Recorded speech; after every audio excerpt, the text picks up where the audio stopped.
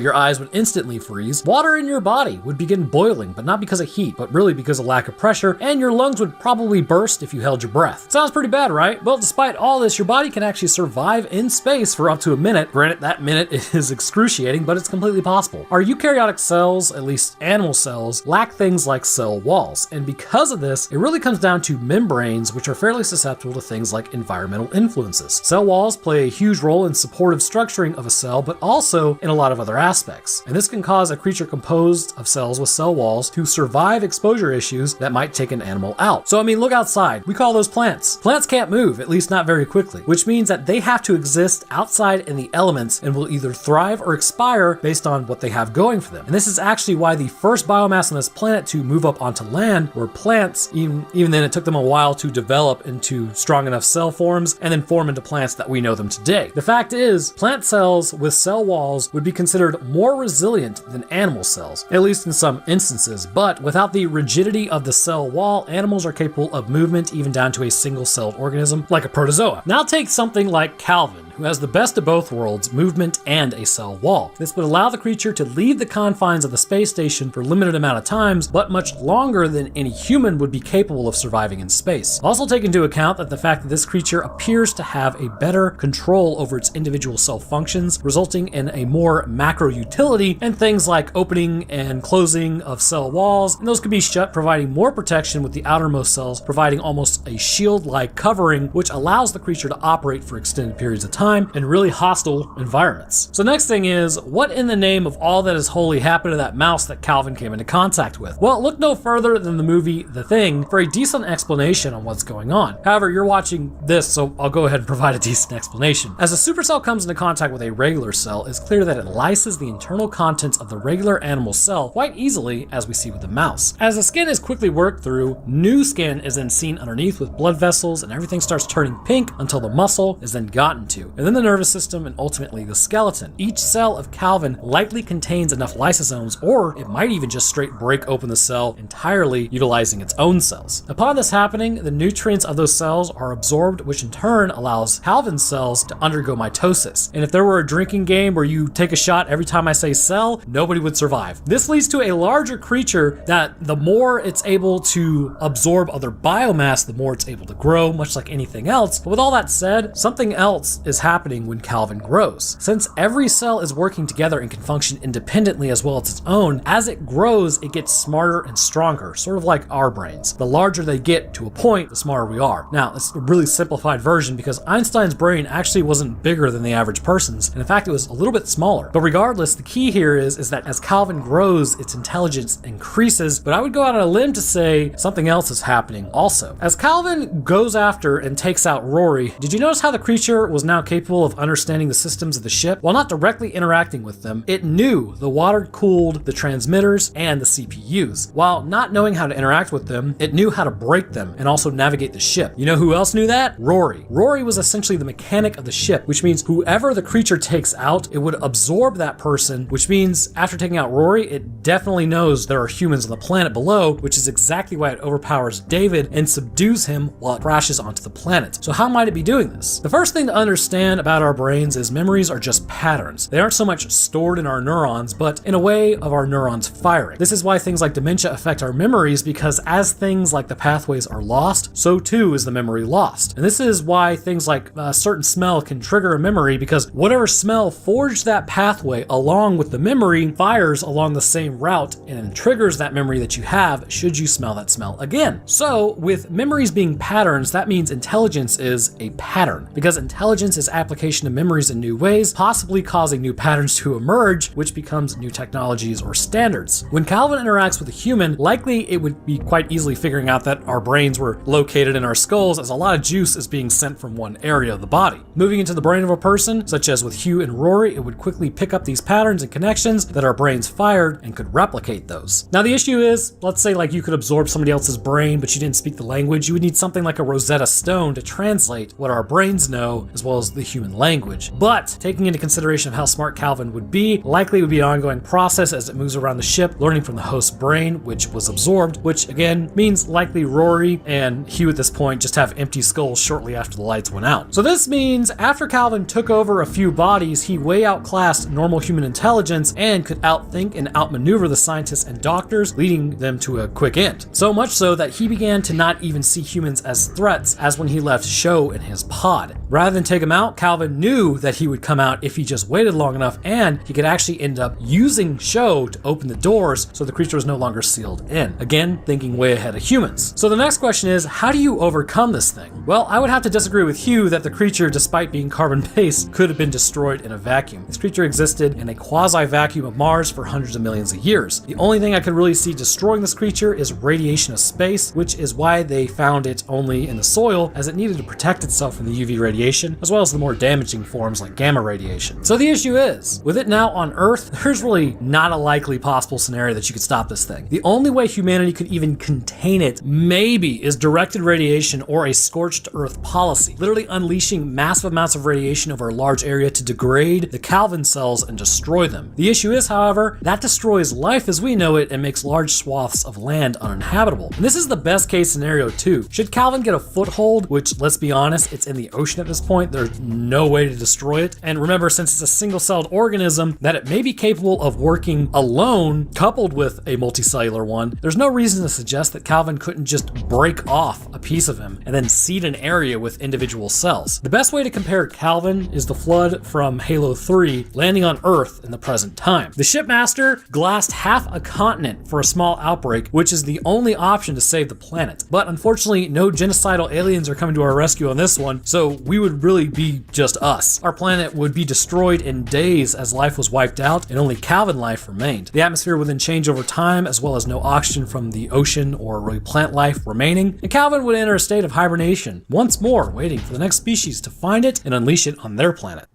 During the events of the American Zombie War, Las Vegas would be completely lost. So much so, in fact, we would have to call it Lost Vegas.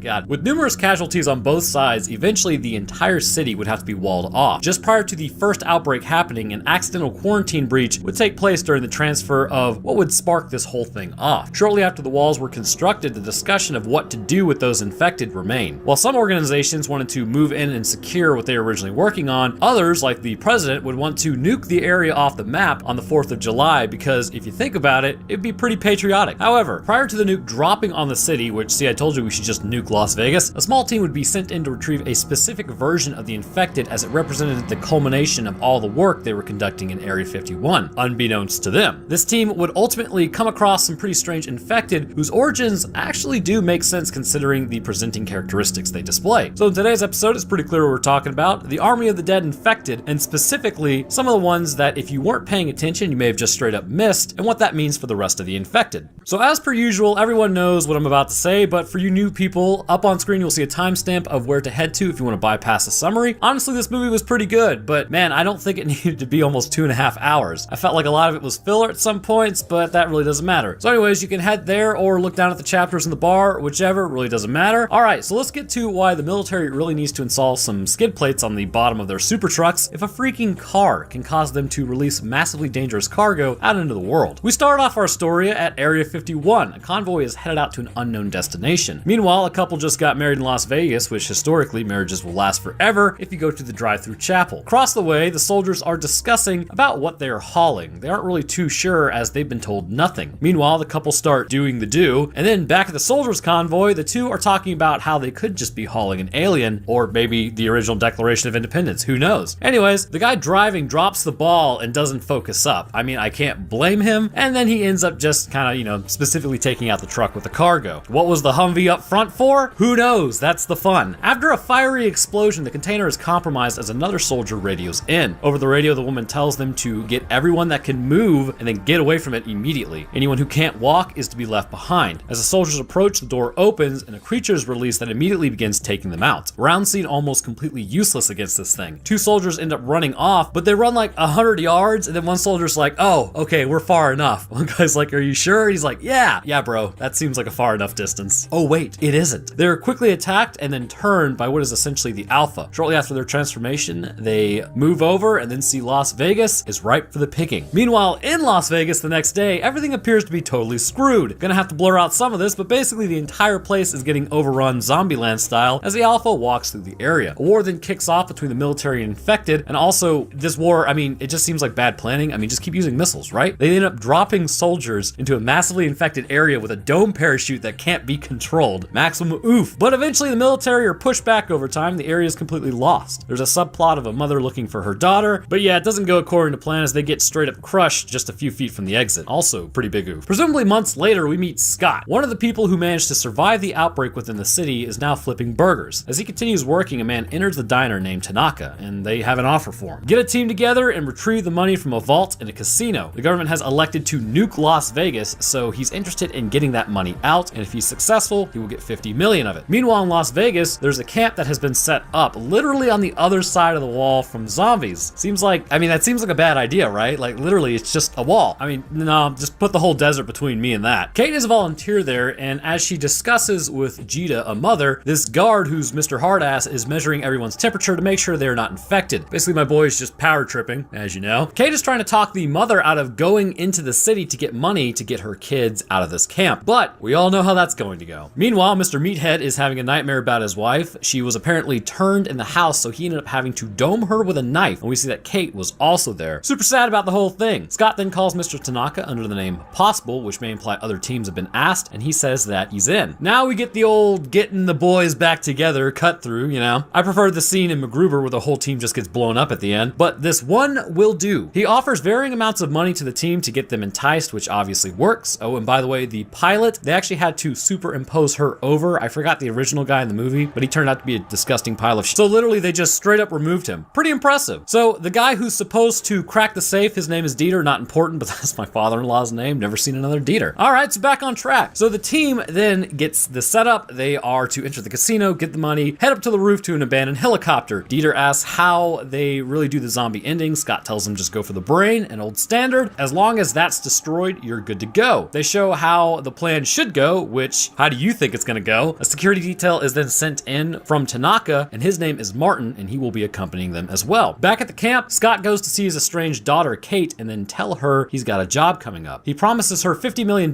if she helps him. Meanwhile, the mother from earlier is attempting to get into the city to get the money so she can get her kids out. It's a lot of gets. Kate then jacks a bus to get the team into the camp to retrieve what they need. They appear to be the only bus heading in while everyone else is heading out, not suspicious at all. And as the security guy tries to get to know Chambers, she says she doesn't trust him. And I break away for a moment. Have you ever just not trusted someone and you don't know why? Well, some call it instinct, some call it a gut feeling, but there's actually an interesting story with this. They're known as mirror neurons. There's a hypothesis out there that actually in certain people with mirror neurons, and this is not just what I say, there have actually been studies conducted, they have the ability to somewhat read other people's minds. Now I know it sounds insane, but what they may actually be doing is looking for movements, social cues, and actions so small that they're imperceivable to our senses at large. But to the mirror neurons, they may not be, which kind of actually relays the person's intent. Because if the person intends to harm in a way, they may not be thinking they are showing it, but their body language gives them away. These neurons read this, and that's what gives you that weird feeling about people. So sometimes you should just trust your gut. But back to it, as they reach the camp, everyone is pretty much getting mobilized to GTFO. The team meets up with Lily as Kate tells them not to get nuked and then walks off. Eventually she comes across Jita's kids and they tell her the mom is gone. Assuming Lily is involved, she goes and punches her across the face, which I mean was a solid connection. And Lily says that she took them in because they need money. Jita didn't tell Lily though that she had kids, but I mean, it's a pretty small camp. Shouldn't you kind of know that? Kate decides that she's coming in with her dad and the team to look for Jita. Scott then relents, but says that she can come along. Lily says that they need one more guy, and the guard walks up and Lily asks if he wants to make 20 grand, which of course he does. His power tripping is then checked by Vanderhoof, and then they all move into the city carrying gas tanks for the helicopter. As they open the door, they're expecting to charge, but really they just find a bunch of desiccated infected. The Shamblers were not smart enough to get out of the sun, but when it rains, they come back to life for a few hours. And this is crucial to figuring out what these things are infected with, so keep that in mind. As they walk through the abandoned roads where the military fell, they hear roaring. A freaking infected tiger is walking around surveying the area. It ends up leaving, and Lily turns to the guard and asks to see his force multiplier. She flirts with him, and then he hands it over, and she immediately pops him in the leg and zip ties his hands. She starts talking about how they have to send an offering to the alphas. They leave him out in the open and then quickly hide as they hear a yell. 2 alphas arrive to inspect the area, finding the guard hogtied. Sensing it is indeed an offering, they take him off to their lair. Lily then says that even though it was accepted, they need to get off the streets as it's a sign of disrespect. So they need to head inside of buildings. She also says that she's not sure how it works, but they take them off to Olympus and then turn them into one of them. Tig then starts asking who's the most important just after witnessing the dude get sacrificed, but back over to Bert, he's not having a good time. The Mega Alpha shows up and inspects the sacrifice. He checks out, I guess, what is his queen, and I mean, since he's listening to her stomach, I'm assuming she's pregnant, so zombies can get pregnant. Haven't seen that since Dawn of the Dead. Bert is then thrown into an empty pool area where he's grabbed and taken off to some fate, which we will see later. Back in the building with the team, a ton of Shamblers are inside, just kind of standing around in a basic comatose state. Okay, so Dieter yells at this point, which doesn't wake them up, but the light will wake them up and conversations will wake them up. So why didn't the yell wake them up? I'm starting to sound like WowSage Gaming over here with the zombie sins. As Chambers moves through, the guy sent in by Tanaka throws the glow stick that they were using to navigate by down another hallway. As she moves through, she has to take out multiple infected as they keep waking up. And as she takes out one of them, their arm lands on a pan. As the team continues through, eventually the pan is knocked down, awakening everyone and turning it into a massive fight. Running and force multiplying, Chambers ends up finding her way out, then is blocked by Martin, who locks her in like a real douche. Eventually she is able to break a window, but is surrounded. Guzman just kind of watches without,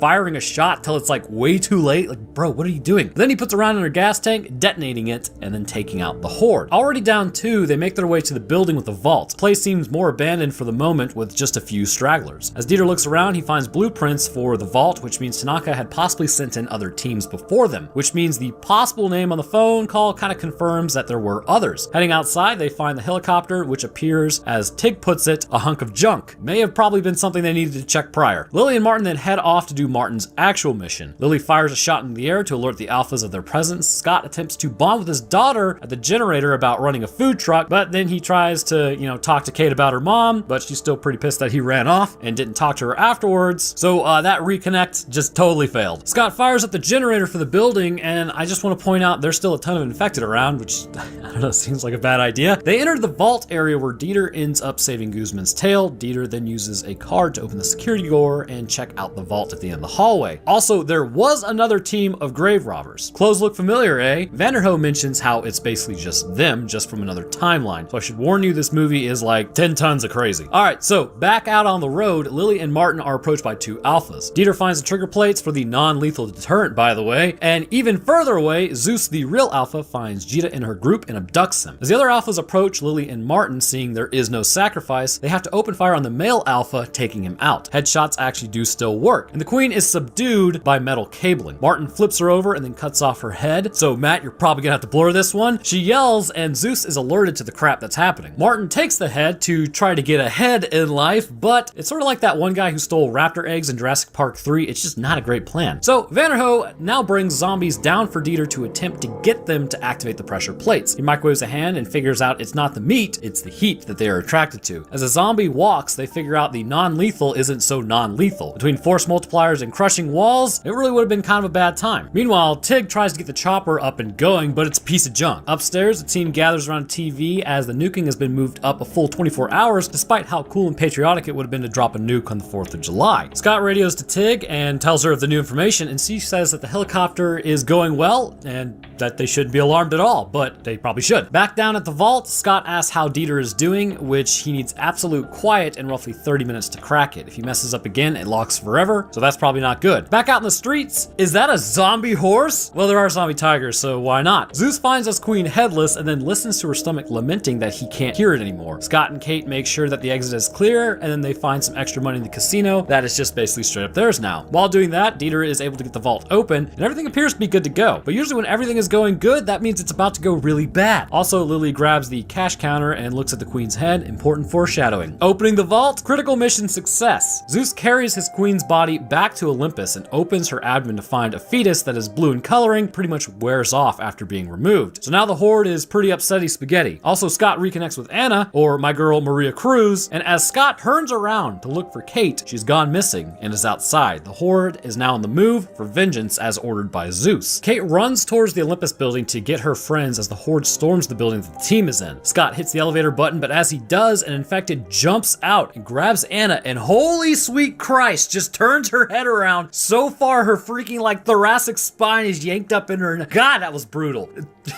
Scott takes out the elevator as they have to leave because presumably more are coming down. Vanderho and Dieter run towards the vault as infected begin pouring in, and as the rest of the team tries to run, Martin traps them in a room with the infected and then goes to kill Tig. Also at this point, the Alpha has found them. He approaches Dieter and Vanderho as Vanderho goes on the offensive, but it's a lot like when Arnold tries to fight the Predator. Monsters be strong, man. Before he can bite Vanderho, Dieter then smacks the Alpha and locks Vanderho in the vault. As Martin heads outside to get to the chopper, he realizes that the bag feels a little strange. He checks and realizes that it was actually changed with a money counter. As he checked, the infected tiger shows up and it's snack time. After a short attack, it eventually crushes his head with a bite and eats his face. And we might be able to sneak that one by, but that's probably gonna have to be blurred. Back at ground level, the team comes across the rest of the Horde, which really makes you wonder how Martin was able just to walk out front. As Scott continues to decimate them, Guzman is attacked and then he lights up one of the zombies. And did you see that? Is that the Terminator? Could be. We'll talk about it. Guzman is bitten, so he's donezo, so he elects to pull the pins on his grenades and take out quite a bit of the Horde in the process. Zeus now exits the elevator and sees that his people aren't doing so hot. Or are they? Because they're on fire. And Kate goes to check around the Olympus where she runs across our old pal Bert. Scott and Lily exit the roof and she holds up a force multiplier to the Queen's head to stop the Alpha from attacking. As Tig and Scott take off, Lily becomes distracted and then the Alpha pins her with a piece of rebar. She drops the Queen's head off the side of the building, basically making the Alpha ridiculously angry. Scott directs Tig to the Olympus and that they need to get Kate. Kate ends up finding Jita and her group as they were abducted, and Zeus heads back to the Olympus as well. Scott is then dropped off on the roof and then heads into the building. Bert finds them first and bites Sadie. As Bert goes to attack Kate, she ends up doming him, but sees the Alpha has just found them. As Jita tries to open the door, it's stuck. Luckily, Mr. Macho Man Dave Bautista is there to soldier status the door and noob tube the Alpha. Exiting the top of the building, they find Tig has left, but not really. She was in the process of leaving, but then decided to come back for them. As they go to leave, the Alpha jumps on the helicopter. A fight ensues as they try to get out of there, but Scott misses every freaking shot on this thing, except for the one where he wings the pilot. The Alpha then breaks Scott's arm as Tig watches the nuke heading inbound, and the Alpha bites Scott, infecting him, but gets distracted by the nuke blast that just detonated, which gives Scott time to line up a shot and splatter the blue brains. Interestingly, there's blue brains. The shockwave causes the helicopter to crash. Tanaka has received no call, so technically now it's a critical mission failure, and we will get him next time. After the crash, Tig is gone, Jita is gone, Scott's infected, and Kate is injured. She finds Scott, he gives her some money to start a new life, and she is forced to dope him as he turns. Back in Las Vegas though, Vanderho appears to have survived. He exits the vault with the money, finds a car, and then heads to an airport where he bribes the staff to fly him to Mexico City. Shortly after chugging some champagne, he starts to feel lightheaded, so he heads to the bathroom, and there he finds out he was actually bitten by the Alpha, as Dieter wasn't fast enough. So now the adventure begins again in Mexico City. Okay, so first things first that I want to say, in these videos, they are essentially broken down via context clues and filling in the gaps on missing information. So take A Quiet Place, for instance. In A Quiet Place 1, quite literally, we see the creatures move through the water in a way that would indicate they are natural swimmers. But in A Quiet Place 2, I keep getting the comment, this didn't age well, or they can't swim, bro. So the only thing I can imagine is that they don't swim in that movie, which seems a little dumb, but that means that we'll have to revisit that. So in this movie in particular, a whole cinematic universe is planned. So what I'm about to cover is the hypothetical science behind these infected based on what we have seen, how they have survived this long, and what was up with Metalface and the Blue Hue crew. So first things first, let's start from the beginning, shall we? The original Alpha, who colloquially known as Zeus, was Patient Zero. It's pretty clear at some point he was a soldier based on the high and tight he's got going on with his hair when he actually originally breaks containment, meaning likely that this was a super soldier project, not just some random find or contracted disease. The concept of a super soldier in this movie is pretty clearly stated all over the place. Between the speed at which Zeus can move from running, the jumping far outclasses any normal human's ability, plus the strength displayed when he literally pulls off another soldier's jaw would be pretty indicative of basically this soldier has strength outside of what his standard meat suit would provide. Getting a good look at him, muscular mass does appear to have been higher than what would be assumed to be standard. Now there are some ridiculously swole soldiers out there, but this guy was like bodybuilder physique. All these indicators, not to mention where he was being held, again point to the hypothesis that Area 51 was working on a super soldier program to increase resilience in battle as well as durability. We see the soldiers open up on the guy with everything they had, and surely they landed enough shots to turn the organs into Swiss cheese, and yet they could not drop him nor put enough damage down range to stop his attack. And this would likely mean that while the central nervous system is at the helm controlling the body itself may no longer be in a life support role that it once was, which again, for a super soldier would be quite important to function this way, as they would not have to feed themselves as regularly, and they could sustain wounds that would not be otherwise survivable, and then they could also just take out another human pretty easily. And really, just to kind of put all of it into perspective, surviving hostile environments like say a desert in the Southwest United States, all of this would be quite a boost to any project that was being worked on. So let's discuss the durability even further based on the clues we find throughout the movie. What I love about this movie is that they did everything in a fairly subtle way. If you knew where to look and when to listen, you could see what was being hinted at all over the place, but it's never too in your face about it. When the guard measures the girl's temperature, the first thing he says is that she's down a few decimals in a threatening manner, which means something else is happening within the body of a person besides what we would standardly assume. When your body is invaded by anything natural that is, its first inclination is to raise the temperature of the meat suit. When it does this, the protective mechanism makes it harder for bacteria to grow and thrive as the environment changes to suboptimal levels. This can actually slow down bacterial division. The same works with viruses. They do well at normal body temperatures because that's what they have adapted to. This would also activate the immune system to have a stronger response, as this is basically a cue to bring down the hammer. The thing that your body doesn't do is drop temperature. Why would it? After all, you need to survive while fighting this infection. Slowing down your body's response to some infection by making you colder and thus slowing down your metabolism would be pretty bad for your longevity. Now, this isn't to say that your body doesn't go the other way with it. One time in my life, I had a fever of 105 degrees, and I probably should have gone to the hospital, but never did. I just remember hallucinating my family walked into the room, which was pretty fun, but your brain does start cooking at around 106 degrees, which, as you might guess, isn't great. So why would my body prefer to raise temperature even to detriment? Well, that's because that's how our bodies have evolved to fight infection. So again, dropping temperature is fairly rare. It can happen when you have sepsis, or an extremely small percentage of the population have shown that they have kind of evolved a different pathway when dealing with infections, so they do lower their body temperature. temperatures. But again, it's really rare. So rare that the government wouldn't create a standard measuring unit to know if you were infected by how many degrees your body had dropped to. So what does this rambling mean? Well, it's pretty clear to me that upon your infection, a change within your body begins to take place that is cutting out the need for metabolism, or at least diminishing your body's role as life support. Instead, something else becomes a life support for your body, and as a result of this, less heat is produced within the meat suit in the early stages, and that is the first thing that's noticed. Such as when Vanderhoof was touched by the flight attendant on his arm and she said that his skin was freezing. After his infection, the temperature began to drop rapidly. So before giving away what's going on, there are further clues as to the diminishment of the body's role in keeping you alive. The Shamblers, who didn't get out of the sun and instead kept crowding the walls, were still subjected to the blistering heat, and eventually their outer layers, such as their skin, eyes, nose, mucosa membranes, all of that would quickly become desiccated. It really just becomes about water loss at that point, which is basically a law of this planet. If you have more water than your environment and you add heat, well, there you go, you're losing water. However, as Lily mentions, when it rains, they come back for a few hours, only to dry out again, meaning that all those bodies piled up near the walls are still alive. They're just kind of in a dormant state, such as like a suspended animation. So how are they living if surely they have completely dried up? Well, prior to answering that, because obviously I want you to listen to more of this, we need to look even further to the few strange infected that we see at random and rarely in certain areas of the movie. The most clear example is the infected that Guzman takes out, and it's only seen for a few frames. It was not some televised event or it showed Guzman as having some giant response to seeing this, but after the skin on the face of the infected was ripped off, underneath we see a clear metallic skull and a blue eye. Guzman was still able to put it down nonetheless with a headshot, but that is a dead giveaway as to what we are seeing in this movie and a possible hierarchy forming between alphas and shamblers. There are a few different versions of the infected that we have seen. You have those who are infected by the alpha themselves, one generation out, who are turned into almost quasi-alphas. They are more intelligent, stronger than a regular person, and faster. Now, compared to the alpha, they are in no way superior. In fact, Zeus could probably completely Shrek them if they were able to get out of line, but likely that's not going to happen since they seem to be under the sway of him after they are bitten. But the first generation of Zeus's infected are quite formidable and still share a lot of the same super soldier characteristics that he had. As the infection continued to spread out further into the surrounding area, eventually many generations of infected later by a sub-alpha would bite a person, who would then bite another, who would then bite another, and so on and so forth. It would appear a change would begin to take place, one that would lead to a mindless infected shuffling around, standing in dangerous environments that decrease longevity, but still keeping the same or at least a similar durability that Zeus has. We see that these bodies are in fact alive, not just the Shamblers, but also Zeus and his band of infected as well. So remember the high and tight I mentioned earlier concerning Zeus's hair? Well, I mentioned it for a reason, because now when we see him, the length has increased, and that means the body of Zeus is still very much so alive, producing hair, undergoing cellular metabolism, cellular division, all the things needed to keep it alive. But if something else is taking over the cellular metabolism, then why would his body technically still be alive? Well, because again, if you are creating a super soldier, you want a soldier, not a machine. But combining the two would yield some pretty interesting results. There is this idea that humanity is basically at the precipice of what our brains are capable of. If the brain gets much larger, which I have mentioned in several videos as of late, then it would slow down our ability to think due to more neurons being in the way pretty much, thus hindering our intellect. If we stay the same, we can learn more, but we may hit a plateau eventually, and that's just the limit. But using our big brainy brains, there may likely be a way around the issue, but what makes it most interesting is it's right at the edge of our limits that our brains are able to grasp a tool to get around that limit, almost making it seem like it's a universal barrier to species if they are to obtain this new tool. This tool is basically grafting machines into our body. The thinking is that our bodies wear out from age, bones break, muscles become less strong, genetic damage mounts. We will turn to machines to fix the issue, which we sort of do now with prosthetic limbs, pacemakers, and spinal stimulators, which at a certain point will become commonplace, sort of like with Cyberpunk 2077. So eventually we will have to ditch the name Homo sapiens, and the next step is theorized, or hypothesized anyways, to be Homo cyborgus. As the modifications to our meat suits become more and more pronounced, eventually we will start working on alterations to the brain itself. Things like microfilament optics, for instance, could be a way to bypass the speed barrier presented by nervous tissue and how slow it fires, meaning that if we can speed things up, we could quite possibly have more intelligence and larger brains waiting for us on the other side. Eventually, it would get to the point where our bodies would wither and decay considering they're organic, and we would be left with the machine us, and the new evolutionary step known as Homo machinus. An interesting idea to be sure, but the point of all this is to show we are already thinking about as a species how to advance past what our bodies are capable of. And if I am sitting sitting here thinking about that, Zack Snyder is thinking about that, and now you're thinking about that, and who's to say that Area 51 wasn't thinking about that? With all that said, what do I believe is happening in this movie? Well, I believe it's the super soldier from the beginning who has been injected with a form of nanite or micro machine roughly the size of a cell, but more probable it's even smaller than that. It's supposed to take direct control of the chemical reaction known as life while leaving the person still in control of their bodies. It appears that the experiment may have gone awry at some point, and likely the intellect level was not at the desirable levels that they wanted, thus the transportation. Or it's even possible they were doing this Resident Evil style and he was being sent out on his first mission, but due to a couple getting freaky in their car, it instead released it on the American public. So now that the cards are on the table, and invariably in a few years another movie will come out saying it's a freaking alien virus or some crap despite the machine components that we are seeing within the infected, let's discuss how it affects the body and how it may be able to keep the meat suit motivated and moving throughout all the damage it receives and the hostile environment conditions. As I have mentioned, we are nothing much more than chemical reactions. I mean, I personally believe there's a soul in there also, but everyone's got to make their own call on that one. But what's interesting about our bodies is, what is death? Well, death is considered medically by the stopping of the heart, and true death is brain death. But even during these points in time, a person who is clinically brain dead can have their bodies kept alive, meaning that they aren't at the helm, but they are still technically alive. The chemical reaction of life is still continuing. When a person's heart stops, even then, the brain is still alive. Signals are being sent between neurons, chemical reactions in the body are still taking place, cells are undergoing mitosis and cellular metabolism. The fact is, the line of death is incredibly muddled. It's blurry. It doesn't make any sense until about 20 minutes later when you are truly gone. But even then, they brought up a kid from underneath the ice who had been down there for like an hour and they revived him, so even metabolism stopping isn't technically the end either. The reason I bring this up is a chemical reaction conducts itself because of the laws of nature and physics. If you have too much positive charge here, it's going to attract ions from over there. If you have more water there and a salty substance here, osmosis will draw that water out. These are passive movements that allow for life to take hold, and then life itself will become more active about it, as such with active transporting nutrients across gradients, because that's what cells need. Now you can get to the point where a cell is not capable of pulling this off, which leads to cellular death. This may be because the DNA is just too damaged to form the right proteins, ATP is too low, or in general it's just reached its max limit on what it's capable of. But you live and expire based on what cells can do and what they can't do. I believe the Super Soldier Project was an attempt to overcome this natural life event. Adding in nanites that appear to be blue in coloring, I would say they are hijacking certain cells and are supposed to leave others alone. In terms of the hijacked cells, muscle, skeletal, and endothelial would likely be the targeted ones, but I believe the nervous system may have been a bleed over effect as it wasn't supposed to, and this is in the alphas that we have seen. Likely also the sex cells are infected to a degree, but still functional. So these mechanical proteins would actually enter a cell, and in fact may actually be organic in nature themselves instead of metallic, and then use the body to build proteins, which may be important as to why we see this kind of fall apart later. But as the machines enter the cell, they can assume the role of DNA. They would replicate themselves further using the naturally occurring structures within the cell, such as the ribosomes and endoplasmic reticulum. And here, these other proteins would continue to spread across the body, such as when we see them move into the bloodstream and then enter more cells, speeding up the process. Once the body was saturated with these cells, again, likely they would have assumed the role of DNA within the body, directing the cell's functions. Likely, since it's a nanite, it could move materials needed for the cell into the cell, or perform the metabolism itself within the cell, meaning that heat production would be decreased as it assumes cellular functions. While doing this, the body's temperature would continue to drop as the cells were more likely aided in virtually everything. Which, I know, it sounds like a weird concept, but if you think about it, we are a grouping of cells that use machines all the time. A machine aiding a cell in its ability to keep the body alive might not be as strange as you think. Anyhow, this would have some pretty far-reaching consequences, both good and bad. The good consequences are, let's say you take some pretty heavy damage. Considering the nanites in the body are aiding the cells in their tasks, things that might outright cause a cell to stop functioning don't happen as the nanites keep the cell functional. So holes in your body,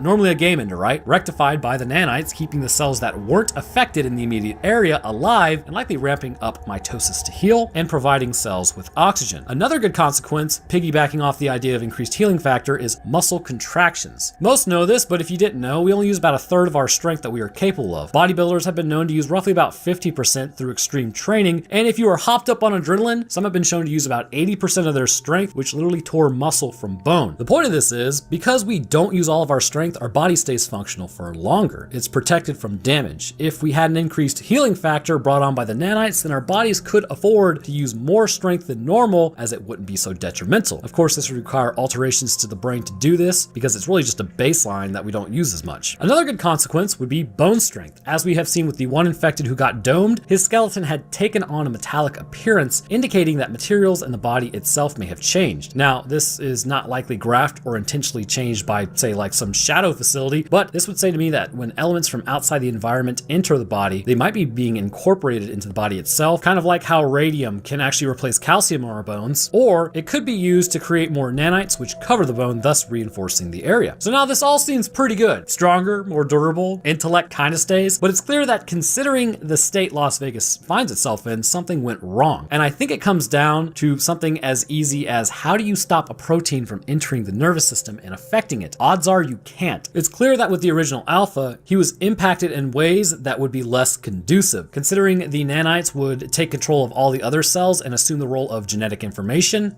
that's the hypothesis I'm running with, it would be pretty clear the nervous system, more specifically the brain and spinal cord, would befall the same fate, which may also be why he's able to access more of his strength because the brain itself has been changed. So likely this Alpha is hindered due to interference of the nanites splitting his thinking possibly into two lines. The first is to create more like him and reproduce, which is a very human trait. Pretty much animals want to reproduce. The second line of thinking, which may be more of the machine influence in the acquisition of materials from the environment, which as he abducts uninfected and changes them, he has his queen accept offerings to bring back. Either they can choose to eat or choose to turn. Because of the nanites' influence on the body, likely eating isn't as necessary as it is for you or I, but replenishment of basic chemicals would be necessary, but it's never really shown what they're eating to sustain themselves. Another bad consequence of the nanites, and the final point I will make, which supports the body's replication method, is that the further downstream you get, the more animalistic you become. At its core, to the shamblers, the nanites are still actively protecting the body in certain ways, allowing the cells to enter a state of dormancy, and then when it rains, they rehydrate and get back up. But depending on who you were bit by, think of it as like making a copy of a copy of a copy. The more copies you make, the more aberrations in the picture become apparent until eventually it looks nothing like it originally should. The same idea can be applied to these nanites. As the cells made these copies, mistakes would likely be made. Then these nanites would go on to infect others where more mistakes were made until ultimately you have this super durable infected, but the instructions specifically concerning the instructions on the central nervous system basically become a garbled mess. And then you are left with a base instinct to survive and replenish, but the intelligence has gone completely out the window. And also I want to point out something. It's interesting that we actually make nanites that kind of look like viruses, isn't it? And technically viruses, depending on who you're talking to, aren't technically alive. Very strange. So this would lead me to believe, based on the fact that all the cells are impacted to a degree, that only Zeus and his tribe would be capable of actually reproducing, as the sex cells and the shamblers would either likely be completely screwed up or non-functional, which let's talk about that as well for a moment. It's pretty clear, as I have stated with all this, the body is most certainly alive, and depending on how pure the instructions of the nanites are on a cellular basis, this would have a pretty profound impact on the organism as a whole. Zeus was well above his pack, but likely at or just below the intelligence of a normal human being. Those a generation below would likely be well below the average intelligence of a human, but by no means an animal. However, being that humans are animal, old urges die hard, if you know what I'm saying. So the sex cells could be affected by the nanites or left completely alone. Either way, they are still functional enough to produce offspring for Zeus and the queen. The baby, being from the queen's body, was immediately infected with those nanites, but after the queen's end, likely the body of it was too frail to keep alive and may not have had the nutrition levels required. We have seen, however, that the nanites can keep infected alive in crazy odds. The queen, for instance, despite being separated from her spinal cord, still had control of her brain and head, meaning that since the body is alive and the cells are alive, this would indicate again that the nanites are running the metabolism of the cells to keep them going. But the issue is these infected are not invincible. The chemical reaction of life still needs to keep going, or at minimum, the central nervous system still needs to be in control, as the nanites do not appear to have a will of their own, just instructions to be followed to aid the body. Because of this, destroying the brain of the person will render the body absolutely useless. Now, it may very well still actually be alive, however, but without the complex system of neurons to communicate and interpret life, well, then it's really nothing more than just a giant mass of cancer cells. Not sapient by any means, not even sentient, as there is really nothing there to interpret life. But again, likely the body is still alive and kicking, it's just really been turned into a vegetable. So to sum this up, I believe what we were seeing in Las Vegas is a result of a super soldier program gone wrong. The nanites injected into the original soldier were an attempt to sidestep the natural processes to keep our bodies alive and aid in creating a person who was well outside the range of what a normal soldier could do. However, with the nanites, it's hard to direct or account for possible changes in in the body, and this soldier may have had his mind altered by them, attacking others, and then he infected the entire city, which would ultimately become more and more diluted down the line, leaving the infected to become less and less capable as the infection continued generations out. The year is 2051, and humanity is boned. So boned, in fact, that they must time travel to the past to recruit key people to fight against the machine race known as Sky. Wait a minute, let me check my notes.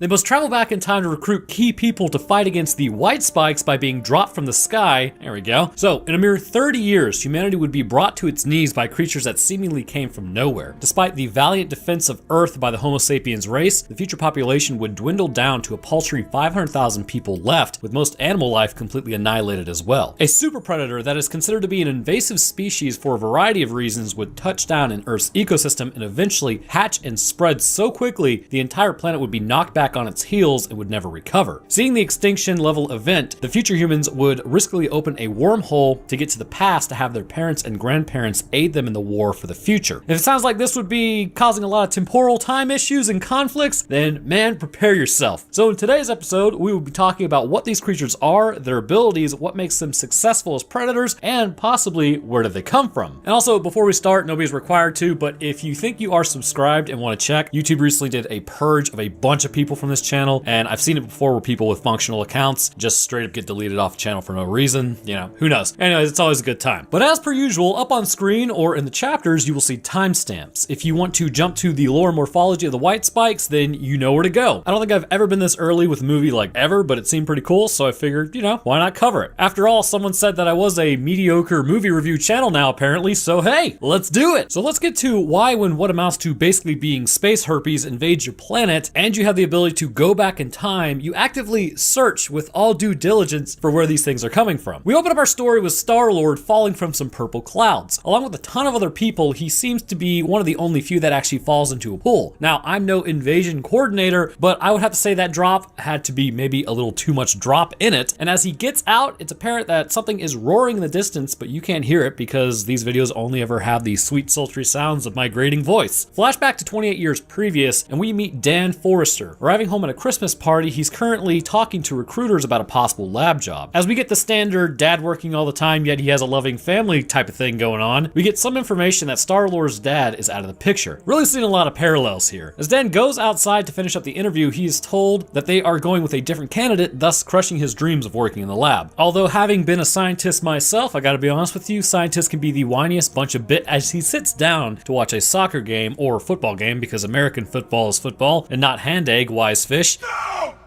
He talks to his daughter about how he shouldn't let her dreams be dreams. You know, supportive parent stuff. But as the game plays on, out on the field, a portal appears out of nowhere and out walks 50 or 60 armed soldiers. A woman walks out and she immediately begins telling everyone what's going on. They're from the future in 30 years with an enemy who is not human, and they are about to go extinct in 11 months. We then get some info on what's happening. The world's militaries were immediately mobilized and only 50% were able to jump into the future, and after they were sent, only 20% returned, and even of those, a lot were gravely injured. Because of this absolute meat grinder people were being sent into, the civilians would be mobilized as well to be sent in. A world draft was enacted to call upon anyone who was deemed capable of jumping under very specific requirements. And people did what people did. They got upset, rioted, and started questioning why they should be fighting a war in the future despite it literally being a case of extinction. Like, I mean, yeah, you probably should just go ahead and fight it because at the end of the day, you're gonna die anyways. As Dan continues teaching his class, the kids there are a little upsetty about what's going on. The future appears to be something completely useless of preparing for, and as Dan asks the class what they want to talk about, one guy just wants to talk about volcanoes, and this will be highly important later for almost no reason. But as Dan talks to his class, he gets a notification to report for the draft for testing. So this reminds me of that one movie where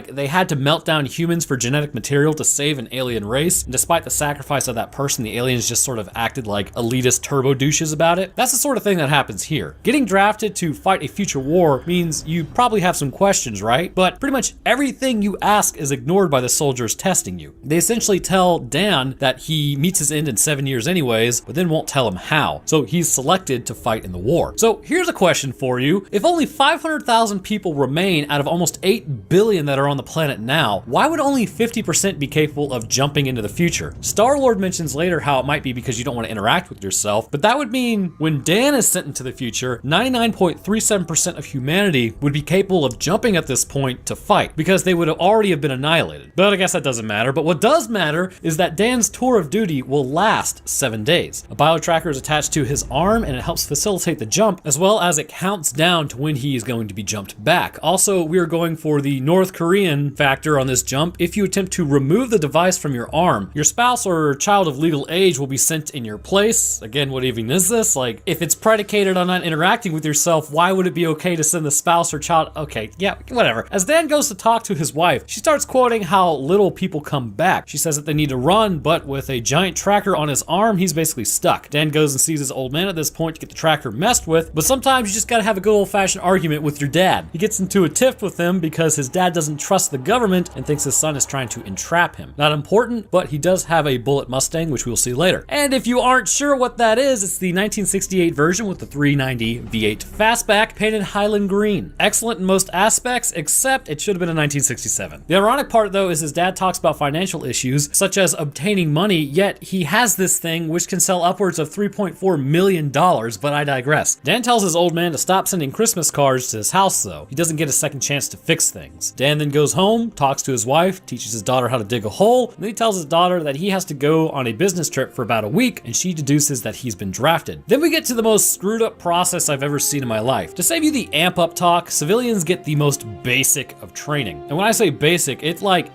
they just show them how to load and use force multipliers. There's virtually no training. It looks like the smart people are going with R-Force and the others are going with D-Force, which I think stands for decoy force maybe. Seems a little screwed up. As Dan talks to his new friend Charlie, they both figured out the reason they are older and in this group. As mentioned previously, it's because they are already gone in the future in some capacity, which explains why the people they are being commanded by are so young, because they haven't been born yet. But here's how all this works. Time is a river. Imagine 2 rafts on that river. You can jump between rafts, but you can't jump before or after the 2 rafts. Now, I'm not 100% sure how this raft was established in 2021 then. You would think it would be established only in the future from its time of creation to the further future where it's operational. But I guess not. Maybe I missed something. Anyhow, they say basically it's held together by chicken wire and hopes and dreams, so that's comforting when you're being ripped apart on an atomic level to be thrown through time. One woman asks what they are up against, and they are told that if they knew, nobody would go. Also historically great. As Charlie talks to Dan, a facility in the future is under attack with the research team. If they lose this, then the war is lost, so a quick jump becomes necessary. As everyone is sent up and into the future, we get back to the beginning of the movie, but there is a problem. They were told they would be dropped probably about 5 to 10 feet above the ground, which if you drop 10 feet, you can definitely still break bones. But rather than being dropped 5 to 10 feet above the ground, the group is literally dropped above skyscrapers, meaning most of the group is now toast from the get-go. Luckily, Dan manages to survive along with some others in his group as they look out over Miami that is completely destroyed. As they view a group from below, they see another squad gets annihilated by the creatures. Dan is informed by the colonel that they need to get the research team out of the building for search and rescue. Moving through, they end up finding the team has been annihilated, and then they run into the creatures responsible. They are in a bit of a time crunch, however, as the entire place is scheduled to be scrubbed with energetic concussive force. Because the research team is now gone, they are attempting to find what the team was working on. As they search the building for it, the aliens have arrived once more. Moving into the stairwell, Cohen is the first to notice them above. After engaging in force multiplication, which appears to be doing very little unless you hit them in the abdomen or neck, it becomes a race to get out of the building and out of the area of effect. Also, straight up, Charlie has the most realistic reaction of any person ever being chased by an alien monster with razor sharp teeth. This man screamed shit about like 120 times. It made me laugh. Anyways, eventually the team is able to make it into the tunnel after their caravan is completely ripped apart by white spikes. While jumping in, Cohen and Nora are both hit by spikes and stay behind as missiles are dropped into the tunnel that the team was trying to escape through. Several hours later, Dan wakes back up in a cot at a forward operating base in the Dominican Republic. Most of the team has been taken out at this point, leaving Dan, Charlie, and Dorian. Dorian is there because in a few months he ends up meeting his end via cancer, so rather than that, he wants to go out on his own terms, which explains why he decides to do it 3 times. After talking, Dan is being called forward by the colonel. As they talk, Dan realizes that it's his daughter as they share the last name. But his daughter isn't really all that happy to see him, which, I mean, obviously it's a little confusing, but sometimes with these movies, is anybody's daughter actually happy to see them nowadays? I mean, look at Army of the Dead, look at this movie, like everybody's daughters just hate them. Anyways, she says that she didn't bring him here to spend time with them, she brought him here for a reason. So obviously he would have a few questions and he asks what that reason is, and she's like, oh, I'll tell you when you need to know. Why? Just tell him. What is up with all the smoke and mirrors in this movie? Anyways, the remaining military has a plan. They have developed a toxin. See, they just tell you anyways. Like literally, she won't tell him right there. They get on the helicopter, then she tells them. Anyways, they developed a toxin to take out the males, but it wasn't successful on the female, which they are going to capture and figure out why. Okay, so again, here's the dumb part. Again, like the movie, but they have the knowledge that Russia is where the first outbreak of space herpes started, right? So rather than send people, I don't know, back and then work with world governments on searching Russia for whatever this stuff is, they decide,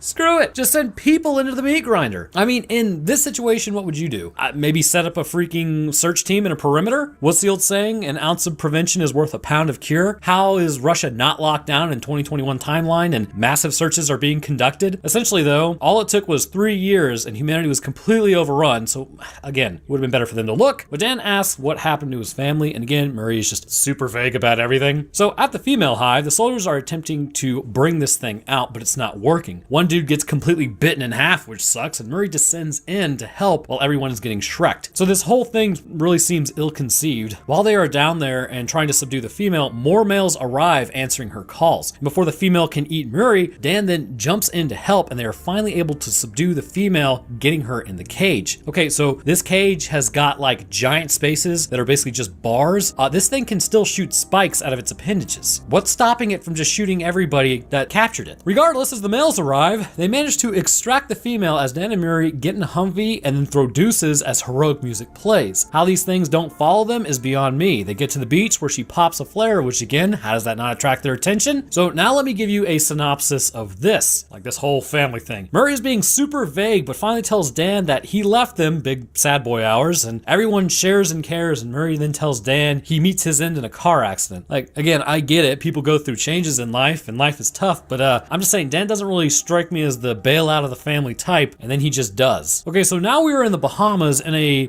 giant structure that literally does nothing, and you'll see what I mean, was built out there. The best I can figure is the walls are for like maybe when hurricanes come through to stop the waves from destroying everything, because they're virtually useless otherwise. In the lab, Murray has the female sedated and asks Dan to give her a hand with raising her up in the air. It is taking a ton of sedation to keep this thing down, meaning that its ability to detoxify its body is off the charts. So now we get to the lab section of this movie as well as family bonding, because, you know, we have to do that. They're attempting to find out what exactly the toxin does and why it doesn't work on females, but it appears to be a genetic profile and that being different somewhat, which we will discuss later on as to why this is the case. Dan asks how they plan on getting the toxin to the deployment stage, but again, Murray doesn't want to talk about it till she has the toxin. Just tell us. Why is it so hard to just tell us things? As Murray continues working through the night on the toxin, Dan comes back to try to help, but Murray is predictably a bit of a turd Ferguson with him. And then she tells him the actual plan, which she could have just told him from the... Okay, I need to stop complaining. Anyways, the plan is pretty easy. If the toxin works, he needs to go back and mass produce it and then send it back to the future, as they don't have enough time here. How hard was that? As they fix their family issues, they have a 100% toxin match. But it just so happens the female now wakes up and calls out. And look at how useless these walls are now. They do nothing to stop invading males like at all. Although these could be invading females, which we will talk about. Dan has got 7 minutes before he's brought back to the past, so it becomes a game of keep the meat suit away from the razor sharp teeth. Murray gets got to the back by a white spike, and as Dan attempts to carry her to the helicopter, that thing just nopes out of there. Probably a wise choice. So now everything has gone to crap pretty much. As the base bursts into flames, he realizes that he's not moving Murray anywhere. As they are attacked, he then reaches out to grab her as she falls into a bunch of white spikes. He jumps after her, but is teleported into the past before he can reach her. Hitting the ground hard in the past, there's a guy in the background missing an arm. What a time to be teleported. I mean, I guess it could have been worse. They're teleported literally for the last time though, because the base was destroyed, so that was their link to the future. But what's kind of stupid again is he has the toxin, he says he has it, and the lieutenant tells him it's over because they can't send anyone to the future. Okay, sure, but you have the toxin now. The toxin works on everything, so wouldn't it just become a waiting game? So despite literally having everything they need, the world is pretty upset and everything. They assume the human race is done and it's all set, again, despite having the literal answers to the problem in this man's hands. And I know, again, I'm complaining a lot at this point. I did like the movie, but it seems like to me this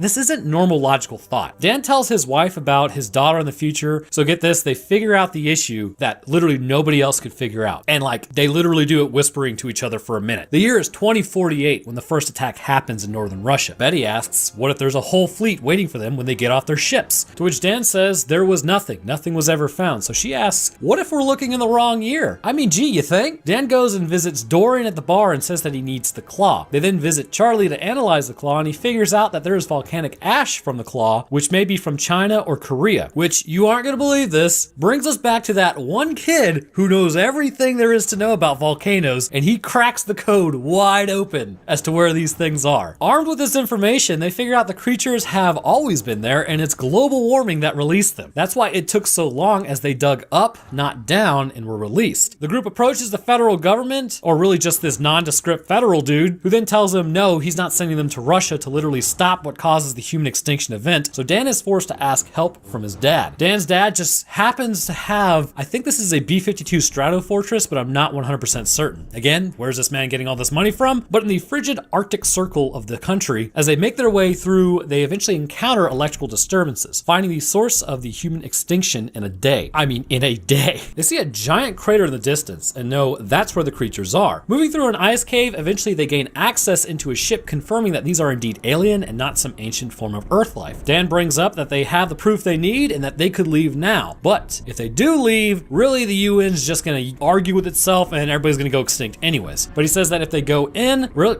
they may not be going back. The group agrees that they need to do something because the governments suck. So they break into it to put an end to the creatures before it even starts. As they move through, they eventually find the cockpit of the ship and discover aliens inside, and they're not white spikes. They appear to have crash landed on Earth. Moving further through, they find the white spikes are cargo and Earth may have not actually been the target. They inject the toxins into the pods containing the white spikes as they begin to melt. However, in doing so, they awaken the rest of them, and they now start rigging the ship with C4 to blow the whole thing. As they continue fighting, they realize there's an entire colony within the ship, and they end up just blowing it up and taking out Dorian and the lieutenant. Dan and his old man realize that one with the red belly ran off, which I stopped for just half a second. Kind of sounds like the Snatchers from Gears of War, doesn't it? They even have the tail spike. I'm just saying. Anyways, tracking her down, it devolves into close quarters combat as Dan stabs it in the arm with a toxin, but it bites off its arm to stop the spread. As Dan's dad goes to sacrifice himself, Dan gets in close, cutting it with a claw before putting the toxin into the female's mouth, melting its skull. It falls into the icy rocks below, splattering itself, ending the threat from the alien weapon. Having saved humanity, nondescript federal government man takes credit, but it's all good because we see the Bullet Mustang in the background. Then Murray is introduced to her grandfather as poetic justice ensues, and Dan doesn't have to make the mistakes he may have made in the alternate timeline. Now I gotta tell you, alright, I'm complaining, but I actually do think this movie is worth a watch. It was a lot of fun, so don't take me pointing out the flaws of it, meaning that you shouldn't check it out. It was sort of like King Kong versus Godzilla in the aspect that it was just fun to watch. I'm sure a lot of people could kind of use a way to unwind as of late. So I think the best way to kick off the science portion is to start with a question which I intend to answer later. Who on this planet is the most successful species? Who occupies the most biomass and has effectively conquered the planet? Well, I'll tell you, you may be tempted to say humans because of our technological prowess and population size, but you would be way off. White spikes are by design likely not naturally occurring creatures anywhere within the galaxy, but appear much more like a bioengineered superspecies. This is not to say that they couldn't exist, but there is a reason I believe them to be as such. Taking what these beasts are, how fast they reproduce, and how easily they can overpower most intelligent races on Earth, it's pretty clear that they are essentially what could be considered a super weapon. Because any naturally evolving creature like this would completely destroy a planet and then lead to their own extinction unless they have some alternative means of acquiring food, sort of like plants. It is hypothesized within the Tomorrow War itself that the aliens who were transporting these creatures inadvertently crashed with their cargo. It's really hard to tell exactly how long ago they crashed unless you listen to Mr. Volcano Kid. But if these things were released prior, they consume all biomass, are extremely territorial, capable in both terrestrial and aquatic environments, showing that these were likely meant to be intentionally dropped on either a planet the aliens were warring with or had intentions of clearing out hostile life forms, ironically. And I would go with the latter over the former due to limiting issues. Well, they were used intentionally, not they just evolved. So there's this generalized thinking with humans that if aliens would want to take over Earth, that they would have to come down here and fight us, right? The reason is because ultimately we would turn to nuclear options, rendering large portions of our planet useless. But in reality, they don't really have to do anything of the sort. Either they could just turn a fast-acting virus loose on the planet and we would have no way of defending ourselves against it, or they could really just drop a bunch of engineered hostile life forms capable of overwhelming us, or really any enemy force quickly, and likely that species wouldn't be willing to glass its planet for it, seeing as it's an animal, until ultimately it would be too late to do anything about it because the creatures were severely underestimated. So before getting to why I believe this is a self-limiting issue, using these creatures as basically a strike force, let's first go over their morphology really quickly to see what exactly we are dealing with in terms of durability and offensive capabilities. It should also be noted that there appears to be sexual dimorphism on display between the males and females on the planet, which we will go over them and ultimately highlight highlight why they are different. Starting with the feet of these creatures, they have two main sets with a pair of forelimbs, technically making them quadrupedal as they use the back four legs to walk, and the forward limbs are not used in that support role. Their structuring appears to be somewhat digitigrade on the legs, but unlike Earth-based organisms, these creatures appear to have 4 joints, allowing for a greater range of movement and mobility. Below the lowest joint exists the feet. They're roughly about the same length as your tibia and fibula, if you are an average adult male Homo sapiens. There are claws on both the back and mid limbs, as well as a dew claw that sits higher up that has been seen on some. And these can be used to grasp onto walls and completely eviscerate a human within seconds with very little issue. The hind limbs are used more for a supportive role, however they're typically used for locomotion, whereas the mid limbs are long enough to be slightly in front of the creature from time to time, where they can be used for offensive purposes, such as shown by the larger front claws than the back claws. Think of it the same way as why cats' back claws are more blunted, whereas the front ones are sharper. The back 4 limbs, as mentioned previously, have 4 joints on them, each allowing for a greater range of movement, which in turn, due to how they move, also makes the creature extremely fast and able to keep pace with human vehicles on the ground. Internally in these limbs, I would say they have an endoskeleton as opposed to an exoskeleton, judging by the musculature that we can see underneath the white skin. On the back limbs, spikes are prevalent, but not comparable to the mid limbs, which have sharp spikes on the elbows for offensive capabilities such as slashing when running by other species. The front limbs, or forelimbs, are much like those of a praying mantis on Earth, having several spikes roughly about 6 inches or so. They can grasp prey, although if they grasp a human, that's enough immediately to induce severe trauma and then bleeding, leading to a quick end. On the back of these creatures exist several spikes for likely defensive purposes, either from their own or in general, so nothing can crawl on the back of them. I would say more defensive because the underside of these creatures are quite vulnerable to damage, whereas their backs appear, based on rounds that have hit them, to be more like a thick callous material coupled with sharp spikes, rather than say like a brittle carapace. Jutting out from their backs, likely controlled by the spinal cord directly, exists a tentacle. These tentacles are capable of opening and firing a spike out of them at great velocity, which in turn can injure a person with a single hit and then incapacitate them, which we will talk about the internal mechanics of that here in a moment. Moving up to the face of the male white spike, or possibly female white spike, which we'll get to, they are incredibly ravenous looking. Their eyes are jet black and appear to kind of exist in a more prey orientation than predator orientation, being more focused on the sides of the head. However, this may be intentional as they can keep an eye on the sides of anything moving, but likely this is not completely on their sides. It's really just more to the sides, and they probably still do have overlapping sight on their front. The mouth of these creatures are lined with random razor sharp teeth. One bite from this thing would sever a limb entirely. The mouth opens wider than what could be considered advantageous and appears really just to be associated with damage producing abilities. With all this, the creature is also missing its nose. It just appears to have what kind of looks like an open wound that appears to take in air from the surrounding area directly onto mucous membranes, and because of this, it allows them to smell blood up to a mile away. So let's move on to the probable internal anatomy for a moment, shall we? Internally, as mentioned previously, these animals possess endoskeletons. An exoskeleton of this size would not be viable for how quickly they move, not to mention the muscle that can be seen underneath the skin is kind of a dead giveaway for that. The skeleton would be quite thick, more so on the head of this creature, as it's able to take shots directly to the dome with very little issue of shrugging it off. They would appear to have a circulatory system of sorts, as surviving on Earth with our oxygen percentage would not be viable for anything without it, as the oxygen diffusion would not be sufficient to keep it alive. Not to mention these creatures appear quite intelligent, which is more pronounced in the female, indicating that brain activity would have higher oxygen demands than that of insects, and as a result, a closed circulatory system is required. The system has been seen whenever Dan gets in close to the female and cuts her throat. The blood that comes out isn't just an amalgamation of fluids within the body spilling, but the rupturing of a system. Speaking of the system, what exactly are we looking at concerning this? Well, interestingly, it is what is known as hemolymph. It's a greenish yellow blood that can be found in certain species on Earth, which will lend credence to what we talk about later. The armor on the back specifically would be likely a layering of skin tissue found all over, and it's just built up here to protect it from attacks from humans and its species alike. The tentacles on the back would be something likened to our own esophagus, except instead of going towards the body, it ejects the spikes. The tentacles would be functional like a long muscular tube, and with their proximity to the hypothesized spinal cord of this creature, it would be extremely easy to control, likely almost to the level of reflex rather than conscious thought. Seeing as spikes are found all over the body, this would be pretty indicative that the body just produces these in great quantities, allowing some spikes produced internally to be almost regurgitated out of the body through these tentacles and into potential prey. Now, moving on to the female specifically, not too much is different about her specific appearance, apart from the fact that she is larger than the males, or possibly,